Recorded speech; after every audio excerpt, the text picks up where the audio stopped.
Okay, good morning everybody. We'll get started with this morning's webinar here right now. Thank you for joining.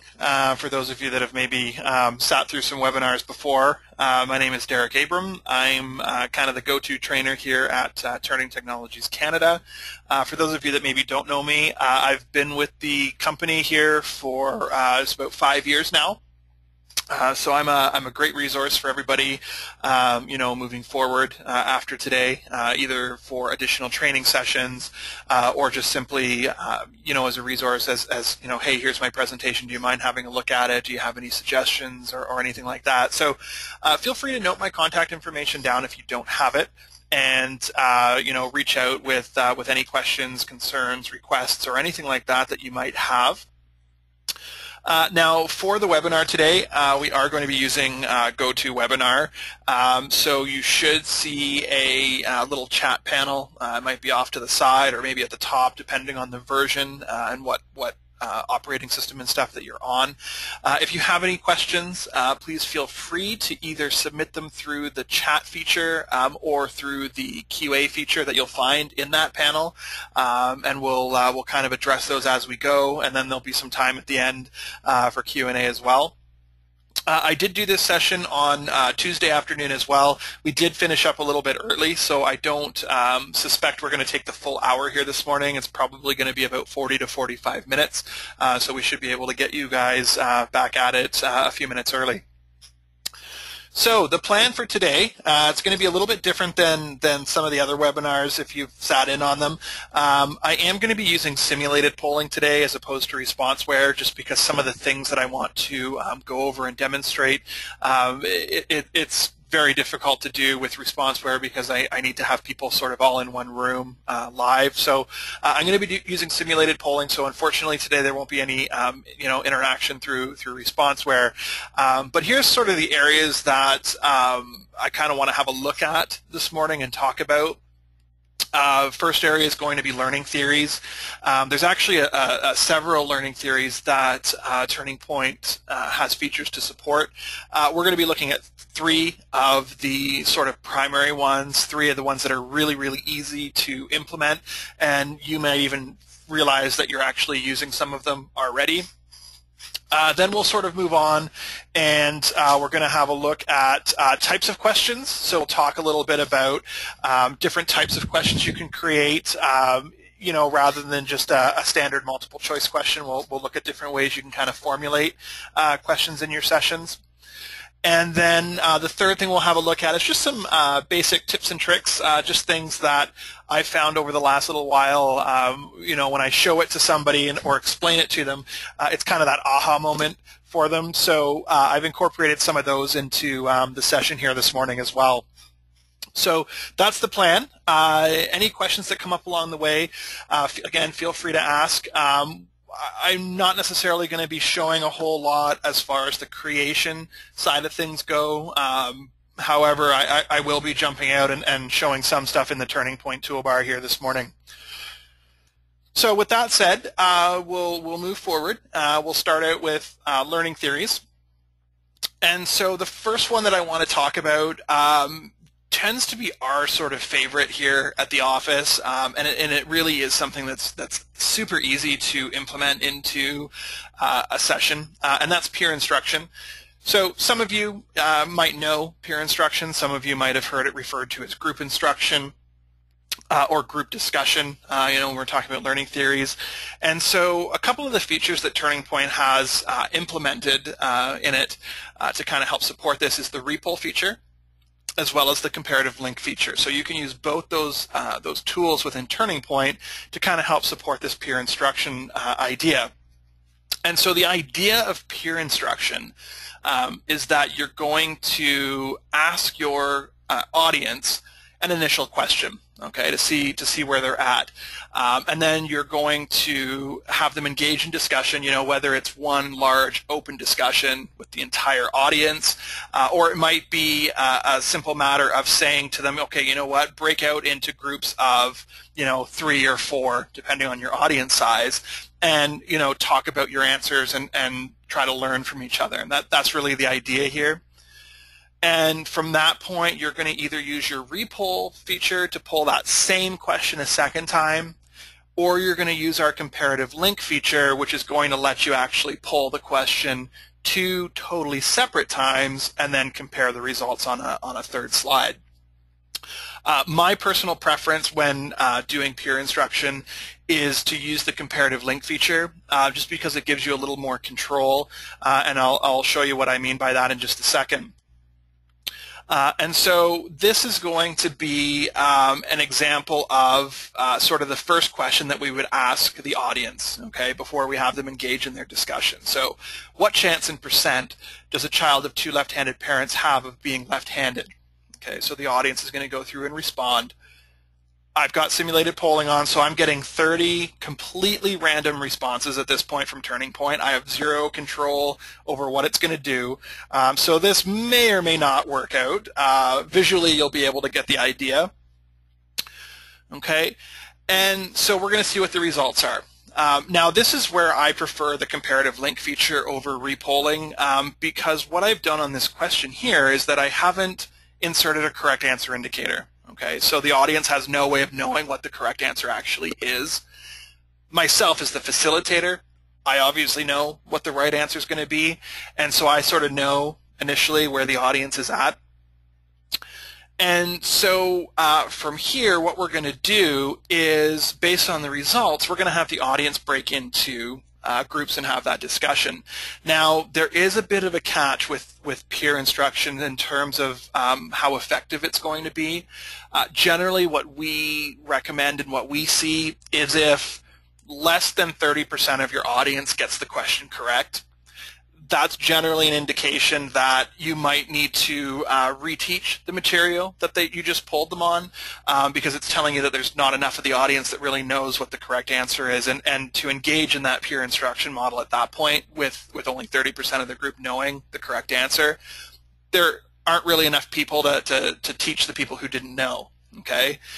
Similarly, you know, if you find that, say, 90% of your audience gets the question correct, again, that may not necessarily be the best time to engage in the peer discussion or peer instruction idea, because most of your audience got it correct. So you can imagine what's going to happen. They're going to say, okay, well, what did you answer? What did you answer? Oh, we both picked the same thing. Perfect. We must be right. So that's it. That's it. And it's done. So it really kind of defeats the purpose of it. So really the sweet spot with peer instruction is kind of, you know, anywhere from, you know, over 30% to kind of less than 75, 80%. That's kind of your sweet spot for where you're going to kind of get the most sort of bang out of the peer instruction idea. Okay, and so once the audience has responded initially, we're going to have them discuss it as a group. So this is where that group discussion is going to come in, and you know, they're all going to talk it out and see if they can figure out what the correct answer is going to be. And then once you're ready to, you're going to pull that question again. Okay, so whether you give them a 5-minute time limit, let them go about it for 10 minutes, it's totally up to you. And so we're going to pull the question again.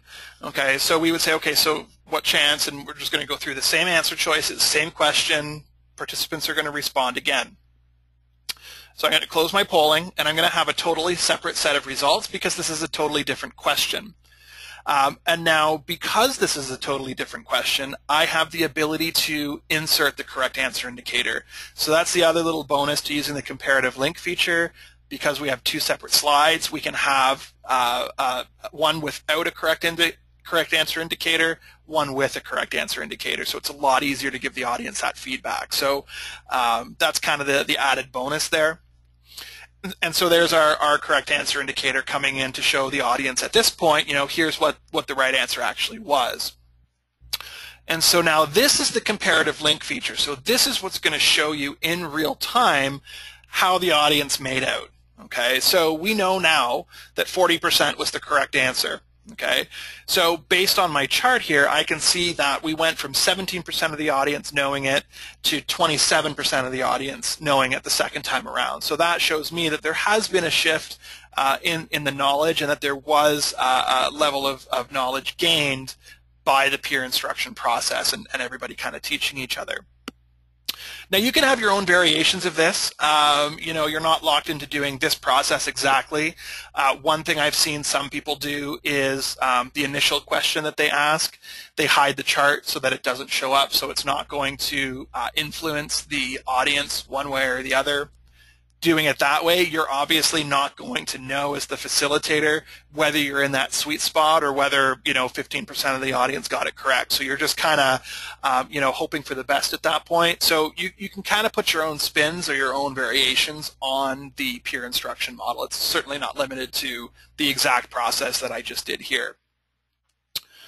Okay, and then generally what I like to do and what a lot of instructors or facilitators, as you probably know, like to do is include an explanation slide following that up. So, you've got the participants invested in really being interested in what the correct answer is because they've talked about it, they've worked it out, and so now you're able to give them that confirmation, okay, you were right, and here's the reasoning that you used. And then on the other side of that, for people who were wrong, it gives them that feedback to say, okay, well, this is the way you should have been thinking about this problem. Okay, so that's your peer instruction model. Again, really, really easy thing to implement into a session, a really easy way to generate some discussion. So if that's something that you like to do in a workshop or a session that you run, this is a really, really easy way to do that. Okay, next up is our immediate feedback learning theory. The idea with this is that you're giving the participants feedback right away as to how they're doing. Okay, a lot of you probably are familiar with the correct answer indicator option that's in TurningPoint. You're probably using that feature already. So again, you're probably doing this and not even necessarily realizing that you're supporting one of these learning theories. And we've also got a participant monitor, and then we have participant-based reports. Now, at this point, some of you might be saying, well, what the heck is the participant monitor? What's that do? I've never seen it before. And I'm going to show it to you in just a second because it is a really interesting way to kind of see in real time what the audience is doing, what they're thinking, how they've answered as a group as well as individually. Okay, so again, here's just the outline of your correct answer indicator, your participant monitor, and the participant-based reports as your mechanisms to give immediate feedback to your audience. Now, you're probably all saying, okay, well, a report's not really immediate. These three different processes, they kind of have varying levels of I guess, immediacy, if that's a word. Obviously, your chart and correct answer indicator, that's going to happen right away on the slide. Your participant monitor, that's going to show you as the facilitator pretty much in real time what's going on. The only one that's going to have a little bit of a delay is the reporting, right? Because you've got to complete the session, generate the report, give it to your participants. So that's the one that there'll be a little bit of delay with, but the other two are pretty much real time and immediate. So just an example here, it's a very basic example of a question that's going to have a correct answer indicator assigned to it. And again, you guys are probably familiar with this. You probably use your correct answer indicators all the time. And so we're going to pull the question. There's our results. And there's our correct answer indicator. So a really, really super easy way to let the audience know right now, hey, only 20% of you guys got the question correct. And so now that gives you the feedback that you need to work on that particular thing. Now, your participant monitor. This is found on your TurningPoint toolbar, and you've probably seen the button and wondered what it did. Some of you may have clicked on it to see what it does. Some of you may have just said, oh, you know what, I don't want to touch that because I'm not sure. So this little icon here that looks kind of like a computer screen, if you hover your mouse over it, that's your participant monitor button. Now, the thing with your participant monitor is the best way to use it is to have your computer connected to your screen or projector in an extended desktop mode, because as you can see here, the participant monitor gives you feedback about every question and every person. in your session. So you can see here this is not something you would want to have on the screen over top of your presentation because, one, it blocks the content, and two, it's going to let your participants see what everybody else is doing, right? So you'd want to have this on a secondary screen and your presentation set up to display on your other display. And so what it's going to let you see is what the results were based on a single question here at the top. Your center part here, it's going to break it down by participant. Because I'm using simulated polling here, I just have device ID 1 through 30. This is actually going to show the device IDs from your keypads. If you have set up a participant list ahead of time, it's going to show participant name and information here. So it's really going to kind of take away from the whole anonymous thing. It's going to potentially let, John see that I've got this last question incorrect, and he can kind of say, hey, Derrick, you got that question wrong. Like, what were you thinking? So you really want to keep that in mind. But the participant monitor is a great way to kind of monitor both individual questions as well as individual participants in real time as you're going through your presentation. And again, you can just leave this open for the whole session on a secondary monitor, and it'll just kind of update as you go through and poll each of your questions one after the other. Okay, so that's your participant monitor. Just in case you've ever wondered what that little screen icon does, that's what it's going to let you see.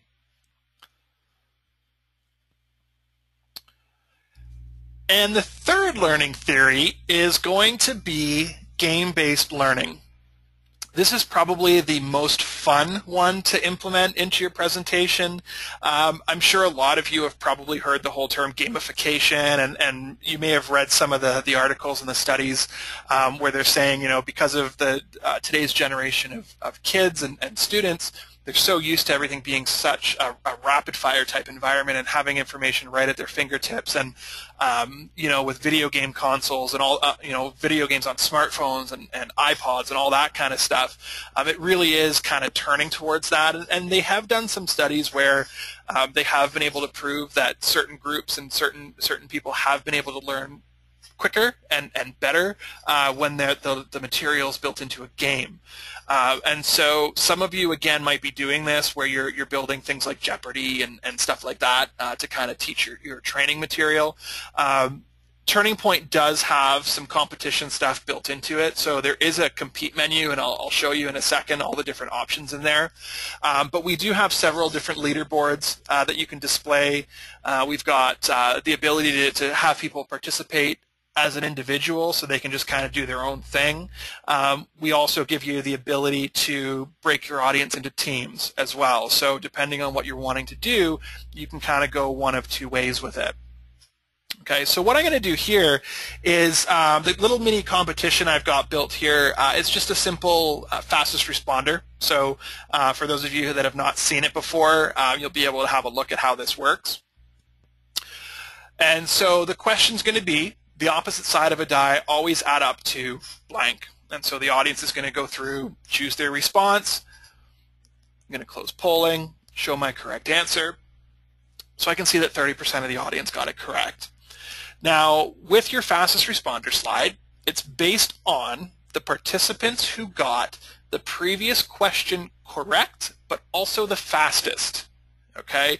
And by default, it shows the top 5. So when I go to my fastest responder slide, it's going to show me the top 5 participants. And again, because I'm using simulated polling, it's just showing me numbers here. If I was using a participant list, it'll show names. If I'm not using a participant list, it'll show keypad ID numbers here. Okay, so really, really easy to identify a participant. And you can see here it really breaks the amount of seconds down. So chances of having an exact tie are pretty slim. Now, there's a couple things to note with fastest responder, and it's up to you whether you sort of lead into the question before you start polling it and let the audience know, or you can kind of let them figure it out on their own. But what's going to happen is, let's say you poll the question, and I read the answers, and say, oh, the answer's number 2, and I respond in 1 second. Okay. Let's say 6 seconds later, polling's still open. I say, you know what, I'm just going to hit 2 again because I'm not sure if I hit it the first time. And I hit 2 a second time. My response timestamp now becomes that 6-second mark. Okay, so I potentially went from being in first to being anywhere in the list now at that point. Okay, so just a little thing to keep in mind. Again, it's a warning that you can give the participants at the beginning of the session. You know, just tell them we're going to be using some fastest responder competition slides today. Once you've made your answer, if you're 100% confident in it, do not push another button. Right? So it's super easy to kind of take that into account. Now the competition menu, for those of you that are not familiar with it, it's found right on your Turning Point toolbar here, and it's under Compete. Okay, so there's a whole menu here. There's a bunch of different leaderboards and different things that you can put in, right from your team assignment all the way down to a wager slide. Okay, so depending on the leaderboard you place in, that's going to determine what type of competition information it displays. Okay, so participant leaderboard is going to display individual scores and individual keypad IDs, whereas the team leaderboard is going to show team names and team scores. Okay. Now, you can control the leaderboards to an extent here. You can control how many people are going to show up. So by default, it's the top 5. You can change it up to the top 20. So you have 2 columns of 10. So you do have a level of control there. So you can kind of customize that a little bit.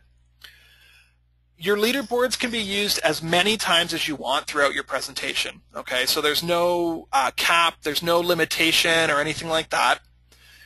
Your leaderboard style slides that show point values, they are always going to show the accumulated score up to that point in the presentation. Okay, so if you're doing a Jeopardy style game, you could put a leaderboard after each round, after each question. You know, it's completely up to you, and it'll always show the accumulated score up to that point. The other common question we tend to get about team scores is, you know, what happens if one team has 5 players, the other team has 10 players, right? There's potential there that one team's going to gather more points. And what Turning Point actually does is it averages your team scores. Okay, so it'll take care of kind of balancing those scores out for you automatically in the back end, so you don't have to worry about one team having an advantage or a disadvantage or anything like that. And then the final part to the competition stuff that you might be wondering about is, well, how the heck do we, you know, give points, right, for getting something right or wrong? And so for those of you that have maybe never worked with point values before, on your preferences panel here, there's a scoring options section at the very bottom. And so all you simply have to do is set your correct answer so Turning Point knows how to give points out. And then you can set your correct point value and your incorrect point value. Okay, so you can have every single question be a different point value for getting it right. If you're doing like a Jeopardy style thing, you can do, you know, you could do a round of 100, a round of 200, 300, 400. Completely up to you. You have 100% control over that. You also have the ability to deduct points for getting it incorrect. So you could very easily say, you know what, for every question you get wrong, I'm going to take 50 points away, but for everything you get right, I'm going to give you 100 points. Okay? So again, you have absolute control over how that scoring system is going to function within your presentation. Okay? And it can be changed on a per slide basis. Okay, so that's your competition menu. Really, really super easy to use. And again, it's just a matter of plugging the corresponding leaderboards in that you would like to use throughout your presentation. And actually, one last note on that, just off the top of my head. I mentioned that your leaderboards are always cumulative. The only one that's a little bit different is your fastest responder. It does not accumulate response time. It always shows the response time to the previous question that had a correct answer indicator or a correct answer assigned. Okay, so it works a little bit different than the rest. Okay, so let's move into types of questions. We'll have a look through here. First type of question we'll have a look at is basic recall. So the idea when you're creating this, and this is generally what we see with most multiple choice questions that we see created. It's a basic question where you're asking the audience or participant to simply recall a piece of information that they learned. So whether that was something from earlier in the session today, whether it was something that they had to read before they came, whether it was something maybe they should have learned on the job or at a previous session, last week. That's what this type of question does, and so it forces them to kind of think back and pull out of their memory, what that correct answer should have been. And so here's just a basic example of it. I'm sure a lot of you probably, well, some of you may know the answer to this, some of you may not. I personally can't remember the correct answer for this off the top of my head. One question I like to use as a basic recall when I'm doing, demos and stuff is where is our office located, right? It's super, super simple. It's a piece of information that just about anybody can come by, whether you're surfing our website, speaking to one of us on the phone, listening to our webinars, anything like that. It's a really easy piece of information that you could have gathered from just about anywhere. So this one's a little bit more difficult probably for us here today. Okay, and then I've got the correct answer indicator that again gives the immediate feedback. So we're asking the audience to recall that information. I can see that 23% of the audience did that successfully, and then I can give that immediate feedback like we talked about before to say, okay, well, here's what the correct answer should have been. Okay, and again, you can obviously take these types of questions that we're looking at, and you're going to want to take them and implement them and use them with those different learning theories, right? In a perfect world, you want to take all these great types of questions and plug them into those learning theories so that you can really kind of maximize the information that you're able to get out of your session. One best answer. The idea with this is it's, again, a multiple choice question, and you're not necessarily going to have one single answer choice that is the absolute correct answer. And so the idea with this is that you're going to give the audience a bunch of answer choices that they can potentially choose from, all of which could potentially be correct. But it's up to them to apply the proper thought process to get to the actual correct answer. Okay, and so the idea with this is that as the facilitator, let's just say 90% of your audience picks the wrong answer. Because it was a potential answer that they could arrive at by doing something wrong, you know exactly what that 90% chunk of your audience did incorrectly to respond to that question. Okay, so it gives you really, really great feedback, because now you can say to your audience, wow, 90% of you got this question wrong, but I know exactly what you did. This is probably what you thought of. This is probably what you applied to the situation, and so it makes it really, really easy to kind of, for lack of a better term, kind of troubleshoot what they came up with. Okay, and you can put your own little variations on this. You can have them think through it on their own. So you can say, here's the question, here's the answers, work through it on your own. Or you can have them break into small groups, kind of like that peer instruction idea, right? Where you can show them what the question is and what the answer choices are. And so pair up with the person next to you and see if you can figure out what the answer is together, right? Or figure out what the best answer is. And so here's this question again. What's the highest mountain in the world? And I've added the above sea level part. And so all four of these answer choices, in one way or another, one of them is the highest peak above the earth. One of them is the tallest from base, including below sea level, to the tip above sea level. So, depending on how they think about this, I would potentially know where they went wrong with what they were thinking through on the question. And so what I generally recommend doing is, because you're potentially going to have the audience sort of having some discussion time about this in pairs or groups, you can tell Turning Point to not open polling right away. So rather than have polling running and have the audience kind of chatting amongst themselves and figuring out the answer and, kind of saying, okay, we want to be the first ones to respond, you can have them really focus on the question and the answer choices and really concentrate on figuring out what the answer should be. Okay? And once you're ready to go and they've sort of come up with their choices, you're going to say, okay, well, let's go ahead and answer the question now. So I'm simply going to go ahead. I'm going to advance my slide one time to start polling, and so the audience is going to respond. Okay, I'm going to get my responses just like before. I didn't include a correct answer on this particular slide this time. And then I've got my explanation. So I'm actually able to show that I'm able to go through the process and say, okay, well, Mount Everest is actually the highest peak above sea level, which is what the question was asking. And for those of you that have maybe picked one of the other three choices, here's an explanation as to why they are not the correct answer for that particular question. Okay, so if everybody chose Mount McKinley, for example, it's really easy for you to now probably figure out exactly why they chose that, right? So again, a really, really easy type of question to implement. The challenge that I can foresee a lot of people having, and it's a question we get a lot, is, well, how do I come up with great answer choices? And that's really a tough question to answer, but it really relies on just, your knowledge of what you're training on or what you're teaching on to say, okay, well, where do people go wrong a lot with this? And that's one of the other great things that Turning Point works well for is over time, as you do a session more and more, you can really start to figure out which questions people are answering incorrectly, how they're answering them incorrectly, and then you can use that to kind of modify your questions going forward and start to tailor things and make things better and better as you move forward.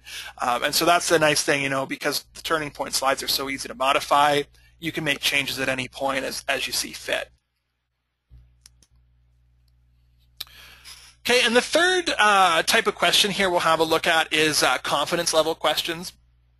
And so the most common area that we see these used are on like simple true-false or yes-no type questions where the audience really has kind of a 50-50 shot of guessing and getting the question correct. Imagine if you had a true-false question and the answer was true and everybody guessed and everybody got it correct. You're going to say, okay, sweet, awesome. You guys got it all right. Let's move on to the next thing. When in reality, they all guessed or a large percentage of them guessed. Wouldn't it be nice to be able to know that they were potentially guessing? And so the idea with your confidence level questions is that with a true-false question, you would give them a true with high confidence, true with low confidence, and then false with high and false with low confidence. And so the audience members can now say, well, I think the answer might be true. I'm really not sure, though, so I'm going to choose the option low confidence. Okay, so it makes it really easy for you to now get that extra sort of layer of understanding to say, okay, well, you guys, maybe they were all correct, but they weren't really sure. So now it gives you the ability to say, okay, so why weren't you 100% sure that this was the correct answer? You were all right, but you just weren't confident.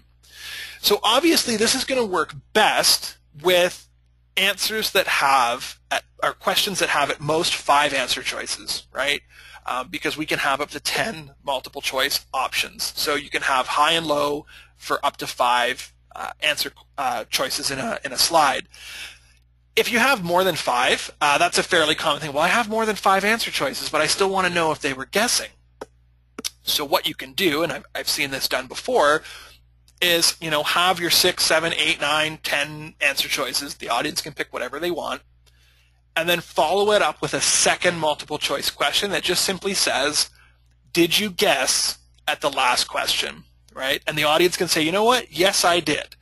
And now you have the ability to say, okay, 85% of you were correct, but you're telling me you guessed. So why was that? And they might go back and say, okay, well, between answer number 3 and answer number 8, we weren't really sure what the difference was, so we just kind of picked one and guessed at random.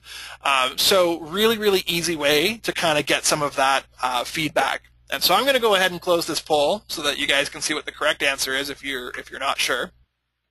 And so it was false. I believe if I remember correctly off the top of my head, they were actually named after a type of dog, if I remember right. I'll have to pull that up and share that. Okay, and so that's your idea there with your confidence level style question. So a really, really easy way to gauge how confident your audience members are in what they're selecting as their answer choice. Okay, so that takes us through the learning theory and the question stuff. brings us into our tips and tricks area, so this will just kind of wrap us up. So it looks like we will finish up a few minutes early.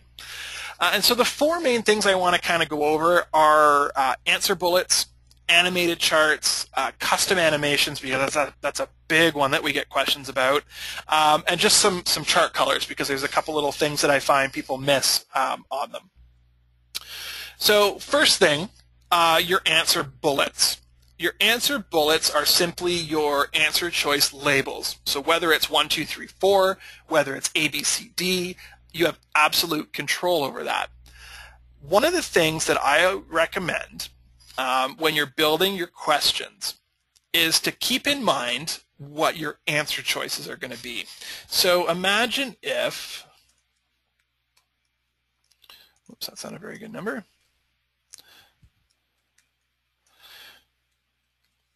Okay, so imagine we were asking this question to the audience.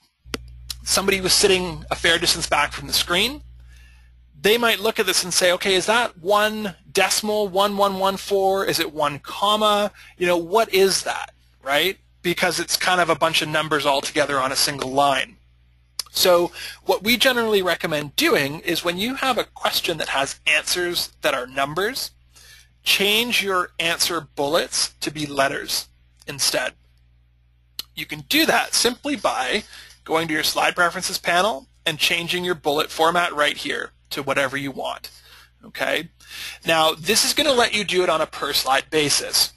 To go along with that, we also generally recommend that you keep your answer bullets consistent. Okay, so if you've got some slides where the answers are numbers, some where it's, you know, sentences or words, you know, either make the decision to have all your bullets be letters or all your bullets to be numbers. Okay, this preferences panel here allows you to change the answer bullet format on one slide.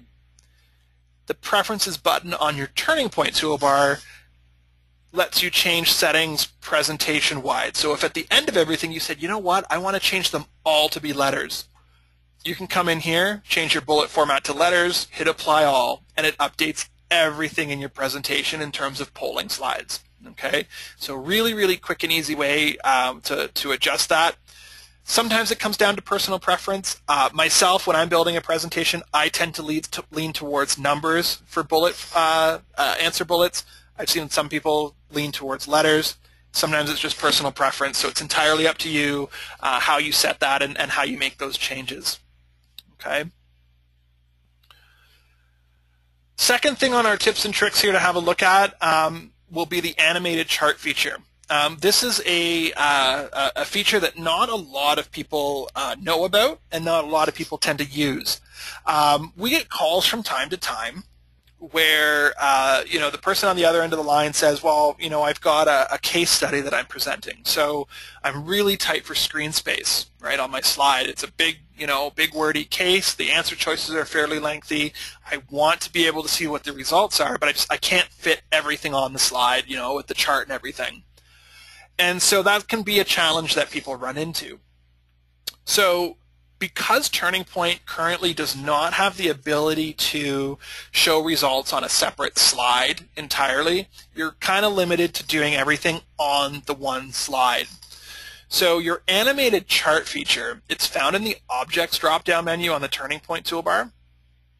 It's just below the Standard Charts option. And there's a bunch of different choices here you can choose from. And what it's going to do is when you insert the chart, it does require Flash in order for the charts to display. If you do not have Flash installed on your computer, it will warn you and say, hey, Flash isn't installed, this isn't going to work. Okay? This, you know, kind of ugly looking placeholder, that's the best way I can describe it. This is not what your chart is going to look like. It's okay if this sits over top of content or underneath content, because this is actually going to show up full screen in our actual presentation. Okay, and I'm going to give you an idea what that would look like here. So we poll our question, audience responds, and then our chart shows up full screen. Okay, so a great tool to be able to use if you're really tight for slide space.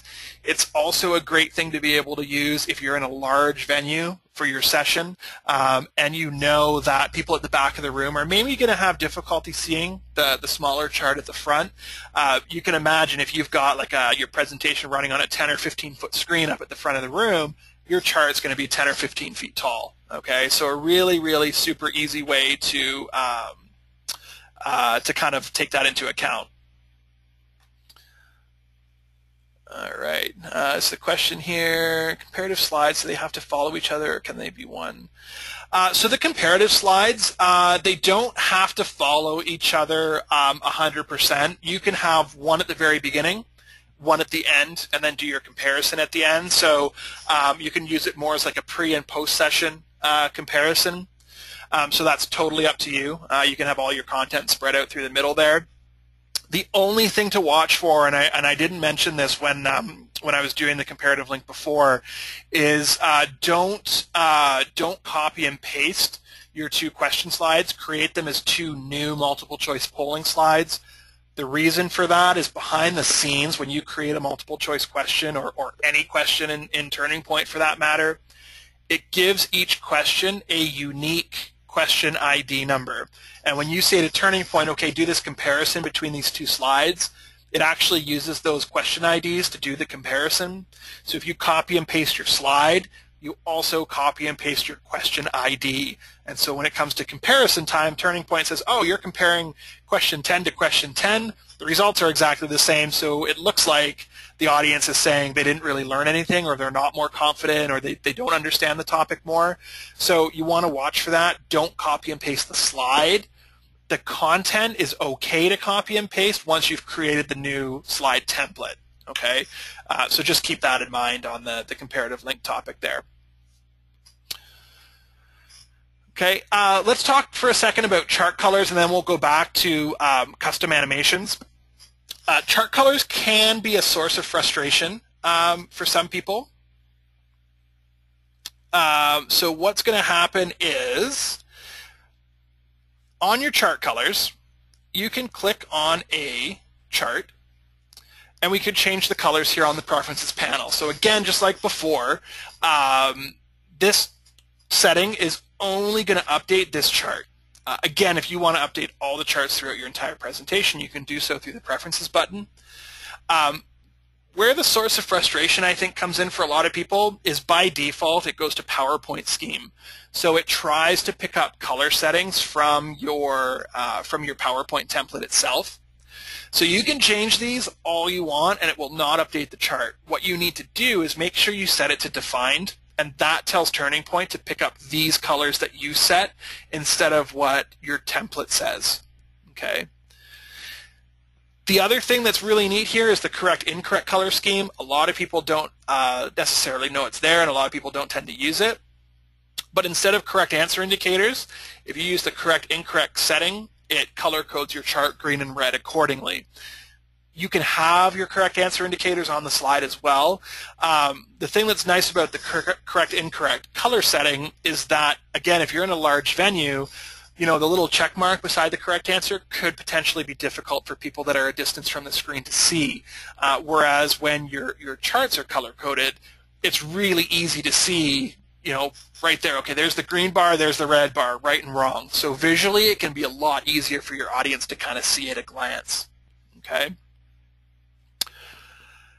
And our final thing, custom animations. This is it's not necessarily a question we get a lot. It's something that a lot of people just kind of tend to do, and then we get phone calls saying, you know, what the heck's going on with my presentation? Nothing's working properly.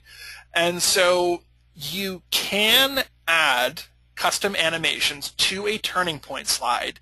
You just need to be very, very careful about how you go about doing it. Okay? And so what I'm going to do is I'm just going to open up my animation panel here so that we can look at it. And so this is just my regular PowerPoint animation panel. And what you're going to see here on a Turning Point slide is there's a TP chart animation. That animation controls polling closing and your chart appearing. Okay? When we start adding our own custom animations, okay, let's say we wanted to animate in our answer options, we can do that. Let's just change it to a fade. Okay, we can do that, no problem at all.